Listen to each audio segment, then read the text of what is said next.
We're going to have a little bit more on the Trump-O'Reilly interview later. We're going to be touching on that in the next act of the show. But before that, I just want to point out, I just heard this right before the show.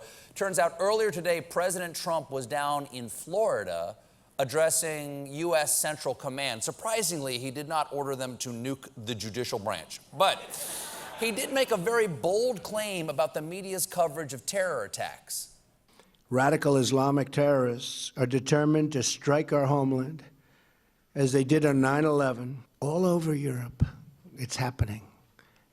It's gotten to a point where it's not even being reported. And in many cases, the very, very dishonest press doesn't want to report it.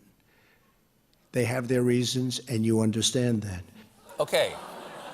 The president is accusing the media of refusing to cover major terrorist attacks. Why? Reasons. It makes perfect sense. You know the old news adage, if it bleeds, don't talk about it. But in one case, the president is right. In one case, there was a terror attack the press did not talk about. It's something called the Bowling Green Massacre.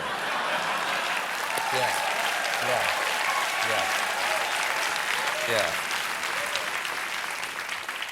I laugh when I'm scared, too.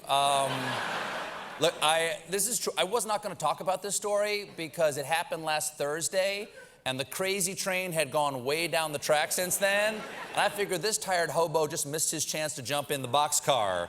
But today, the president just gave me a reason to talk about it, so here's the deal. It was brought to light last week by a White House spokeswoman and person who has not slept since the Carter administration, Kellyanne Conway.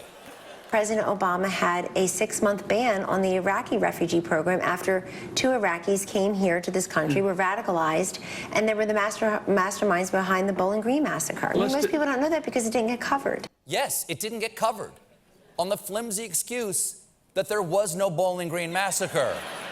But I think we all remember where we were when we didn't hear that nothing had happened. Now, Kellyanne Conway now says it was just an honest mistake, even though she talked about the non-existent massacre also to TMZ and Cosmopolitan. But who knows? It could be more media bias. I say they need to present both sides of the story, the things that did happen and the things that didn't happen. Then let the victims of the Bowling Green Massacre decide if they were killed. So far, not one of them has come forward. Not one of them has come forward.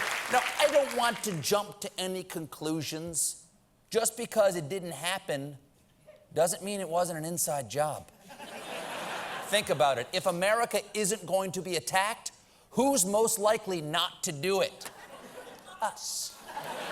That's why I'm a Bowling Green truther.